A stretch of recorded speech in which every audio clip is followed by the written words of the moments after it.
This show is brought to you by Highgrove Bathrooms, Seabus Superannuation and MoneyMe. G'day, I'm Dale Vine, and ever since I was young, I lived for doing projects around the home. Whether it was inside or outside, it didn't matter. I just loved it. So join me each week as I share my knowledge of DIYing and pass on all the tips and tricks to make your next project a divine one. Welcome to DVine Living.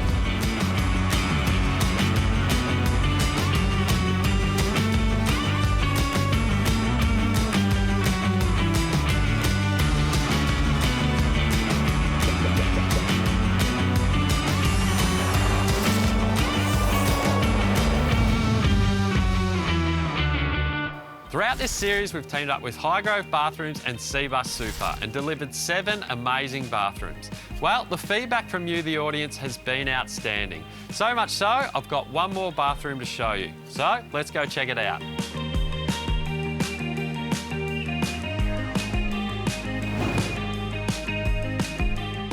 So here we are in our recently completed master ensuite, and as you can see, it's a very similar look to the guest ensuite that we revealed in a previous episode. So, like the guest ensuite, this too is a pretty small bathroom. So my biggest tip in small bathroom areas is to really utilise the in-wall space. And by that I mean all the space within the frame of your walls. So in this bathroom I've been able to achieve an in-wall shower niche, a custom shelving unit, a mirrored cabinet and a niche that holds 2 lots of double towel rails. So previously we had a vanity unit in here which was 900 wide and sat on the floor. The basin was mounted on top and there was very little bench space to work with. So we've eliminated that problem now by installing a wall-hung 1200 wide Jones & Jones black butt vanity, which also has all the plumbing for the tapware and the basin concealed within one of its drawers. It's a very clean look and also gives you a lot of room underneath where you can store baskets for towels or even laundry. A great little trick that I've done in this bathroom is to extend this 1200 vanity unit by adding another 750 onto the end of it. Now this provides bench space all the way between 2 walls, and by removing the drawer it's given it all that extra space to use as an open shelf. To achieve this look, I've mounted this extra vanity unit into the wall frame itself and tiled through it to give it that real floating shelf look. Complement the black butt timber of the vanity unit along with the glossy white subway tiles from Styles Vic. I've gone with a matte white Eden bench mount basin along with matte black tapware, which I've run throughout. A feature that I've incorporated into our master ensuite is this KD hardwood shelving unit, which I've made myself. Now the reason I've done this is because this particular wall space had a lot of room internally in the frame. This actually is the wall that backs on to the Modern Flames unit that I installed in the previous episode. Along with the timber shelving unit, I've also incorporated the mirrored cabinet into the wall to save space and stop it protruding out into the room. Now, not many people think of a toilet as a feature, but they are a necessity in en-suites. So, with an in-wall cistern and matte black push plates, I think this one comes up a treat. The skylight comes with its own solar-powered panel that wirelessly connects to a remote so you can open and close it. To complement the natural light of the skylight, we've also gone with some feature lighting from Beacon Lighting. We've gone with a beautiful feature pendant above the mirrored cabinet, along with a functional IXL Tastic, which has an exhaust fan, a heat lamp and a dimmable light as well. Now, one of the best ways of making an ensuite feel luxurious is with a really nice shower area. Now we've got this luxurious big space with a metre by a metre frameless glass shower kit from Highgrove Bathrooms. We've gone with 2 different showering head options in here. Above, we've got the ceiling mounted rain shower head, which is a really beautiful way to shower. Although not everybody wants to get their hair wet every time they're in the shower, including my wife.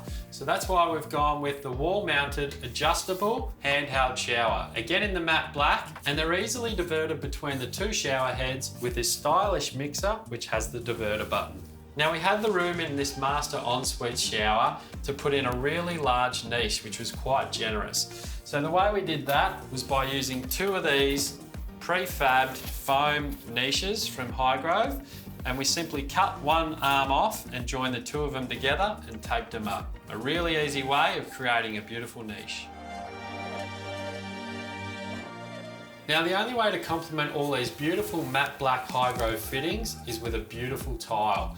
And that's why we've gone with this honey vein travertine look matte finished porcelain tile from Styles Vic. We've gone floor to ceiling with these tiles to really give the whole room a grand feel. And just to break the room up a little bit, we've also gone with a feature wall in the gloss white subway tiles that we've laid in a vertical pattern. Well, there you have it, the 8th and final bathroom transformation throughout this series. A big thanks goes out to Highgrove Bathrooms and Cbus Super and all the tradies that helped out along the way. We've transformed some really tired bathrooms into some pretty amazing and modern spaces, along with some tips and tricks and hopefully a little bit of inspiration for you to take back to your own bathroom renovations. And as always, just remember, if you are doing a bathroom renovation, always use licensed trades such as electricians and plumbers so they can sign it off.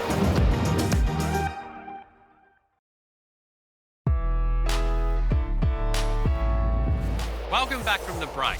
Now, when most of us think of sheds, we think of Dad's place of storing his tools or the lawnmower, or the family's dumping ground for misplaced items. But for Carla Benzie, an artist from Brisbane, she's proved that a shed can be the furthest thing from that. She's turned her art studio into an absolute wonderland. Now let's chat with Carla as to why she chose a shed from Sheds and Homes to build her art studio.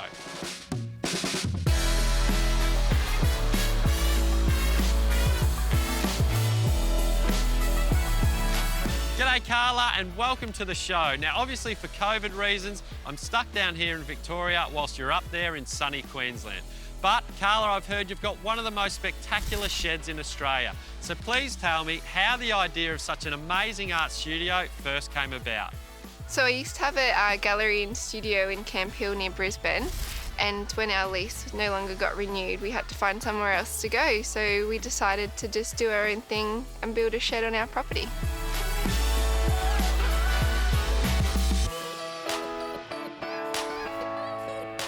Now I really love all that glass on the front of the shed that looks out to that amazing Aussie bush. Now was this always something you had in mind for the shed?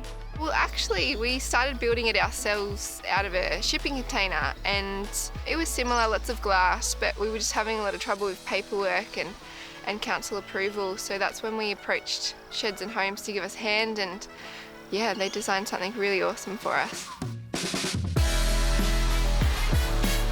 Now, if you think the outside of the shed looks amazing, wait till you see inside.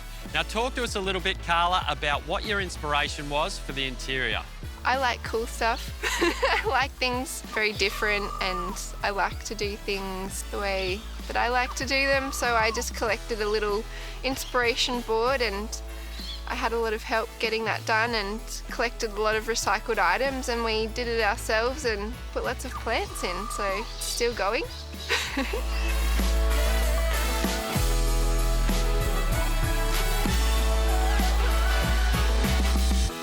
Now, as an artist, how does the design of this space help you with your creativity? Oh, a lot. Like I sit in there and procrastinate and just relax and listen to the birds and look out into the bush, and it's very peaceful and very inspirational, so the space is very important to me.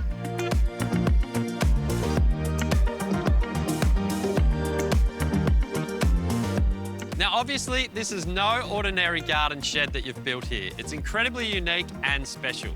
Now tell me, why did you reach out to the team at Sheds and Homes to build your amazing shed? Well, I'd seen that they did a few different sheds in the past, so I actually drove over an hour to go and talk to them, and it was so easy. We designed it in 5 minutes on the day, and we put all the glass we could possibly put in there, and I was very happy with it, and we just went ahead. It was awesome. Now Carla, talk to me about how the team at Sheds and Homes took all the ideas from your head and made them a reality. Yeah, very simply, actually. Zacked it all up on a computer and was ready to go. Like, I couldn't believe how simple it was. Now tell me about the erecting of the shed kit. What was the process like, and how did the Sheds and Homes team help with that? Yeah, again, they did everything. They organised the slab, they came in, they put everything up so quickly. It was just before Christmas too. So by the time Christmas was over, it was our turn and we just had to do the inside. Tell me about how long it took you to complete the interior design. Probably a couple of months, but we work on it all the time. Like, we're still adding things and doing little elements and starting with gardens, but I'd say maybe 3 months before I was in there working.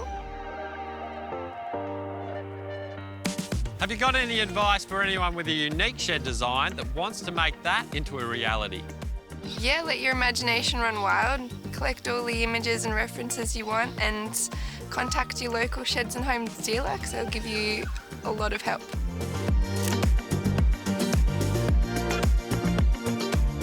Well, there you have it. A big thanks goes out to Carla. What an amazing art studio built by Sheds and Homes. For more information, go to their website and we'll see you after the break. Just before we go to the break, Stanley are giving away a Stanley Fat Max V20 Renovators Pack, valued at $5,000. The pack includes a whole lot of 18-volt power tools, outdoor power equipment, batteries and chargers, so you can do more around your home. To enter, all you need to do is go to stanleytools.com.au/do more and register. Good luck.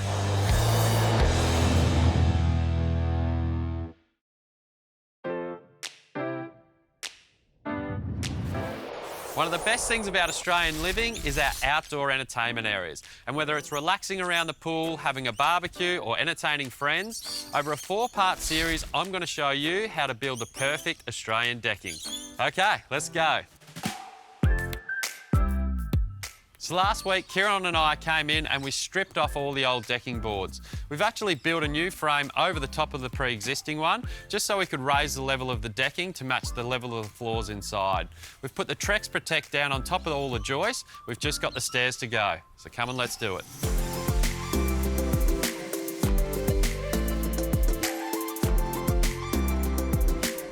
I've been building decks for over 15 years, timber and composite, and for me, a Trex composite wins hands down.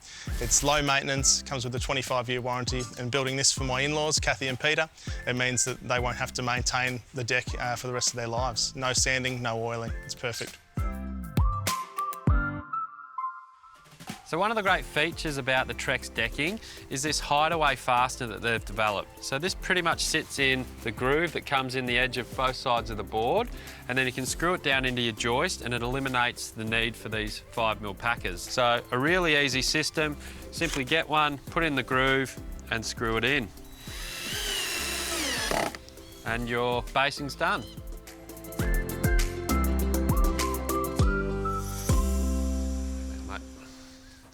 Righto, so we're just going to picture frame the whole decking space first, which means we're laying a border around the whole thing, and that'll really give us a fixed area size so we can actually get the right dimensions when we cut all the rest of the boards.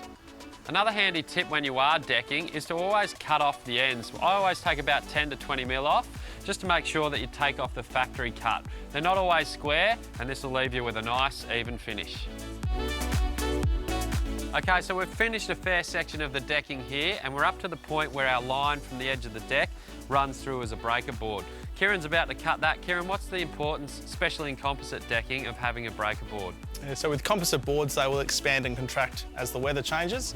So by having a breaker board, it means you've just got one nice line, rather than having staggered butt joins, which will mean you have to have a larger gap in between those staggered butt joints. Right.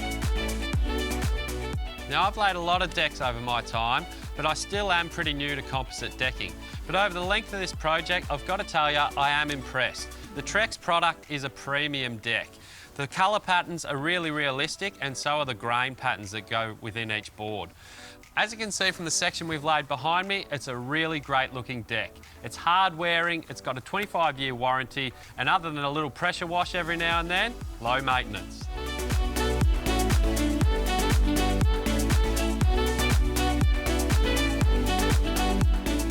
After installing a beautiful deck like this, the next option is some lighting. So for this one, Trex have got you covered with two different options. We've got some low voltage LED riser lights here that we're going to put into the face of these stairs. Also some decking lights which we can put around the border. So the lighting's all in. Kieran, what do we got next, mate? So we're about to install a Trex Transcend railing system. Yep. So for this one, we're going to use a steel post, and then we have a composite sleeve that will slide over that post. Yep. And then from there, we put in the bottom rail, top rail, and balusters.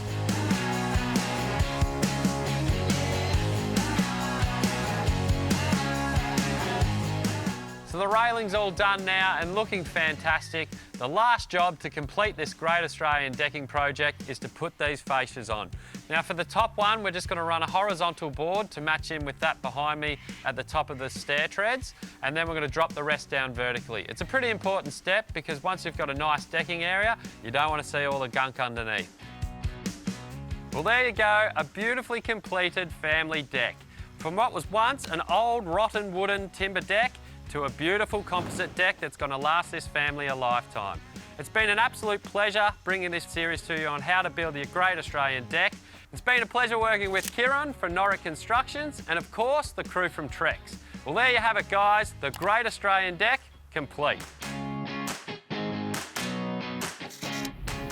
Before we go to the break, our friends at Money Me are giving you the chance to win a $5,000 renovation Kickstarter, so you can get stuck into that reno project. To enter, all you need to do is go to moneymee.com.au/Divine Living, enter your details, and the lucky winner will be announced via our Facebook page at the end of the series. Best of luck.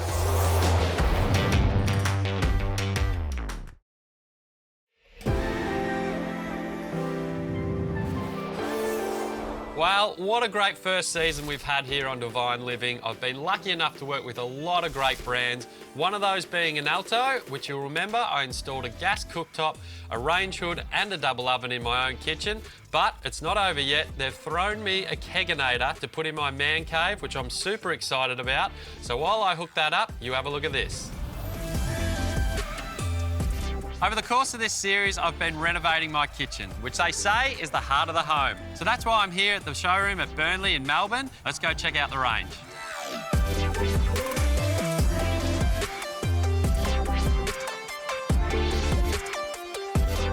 I've had a good look around and this is the kind of range hood I'm going to go with. They've got a lot more power than the old school slide out versions, plus they get to conceal the filters so you don't see any of the oily mess.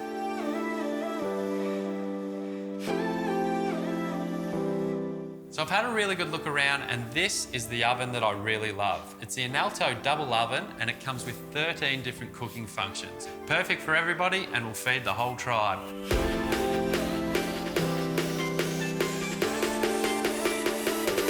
This is the gas cooktop that I'm going to go with. It's got black tempered glass, so I think it looks really stylish and it should do for many years to come. Well, we're up to that stage now and I'm really excited to put in some quality Alto products.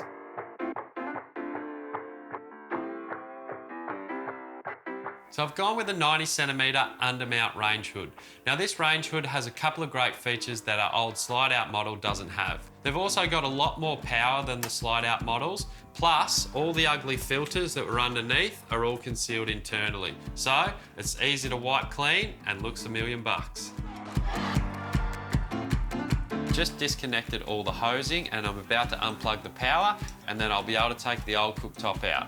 Then it's time to get in the new Alto tempered black glass gas cooktop. Can't wait.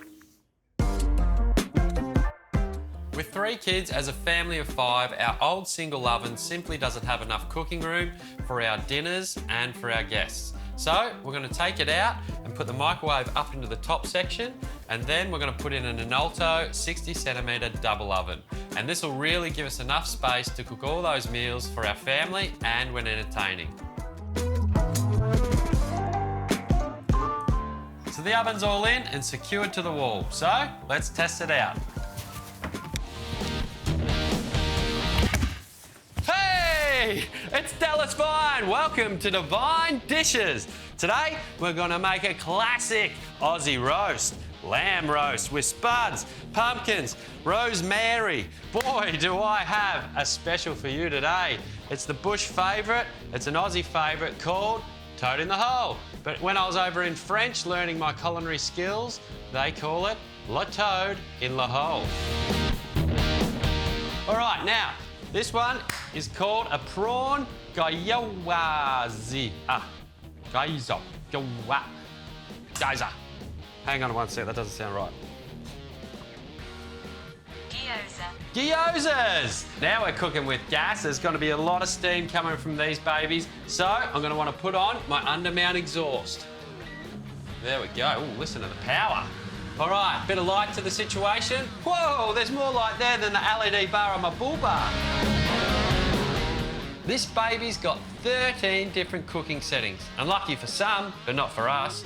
And twin cooking compartments. So I'm going to put the lamb down in the bottom one and the veggies up in the top, because the lamb's going to take a little bit longer.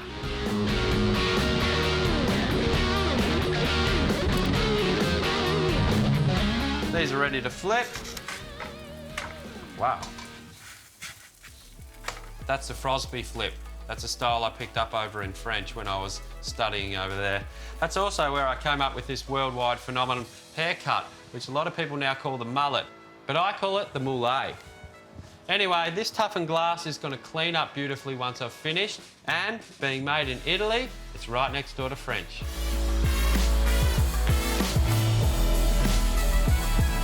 Well, it's been a true pleasure to bring DVine Living to you each and every week, and before I say goodbye, I want to thank everyone that made this series possible. Firstly, the production crew. It's been a fun set to work on every day, and we've had a lot of laughs. Secondly, to all the series sponsors, we couldn't have done it without you, and it's been an absolute joy working with all your brands and products. And finally, to you, the viewers that tuned in every week, I really do thank you. Well, I hope to be back next year with DVine Living, but until then, I'm Dale Vine, and thank you for watching. Cheers.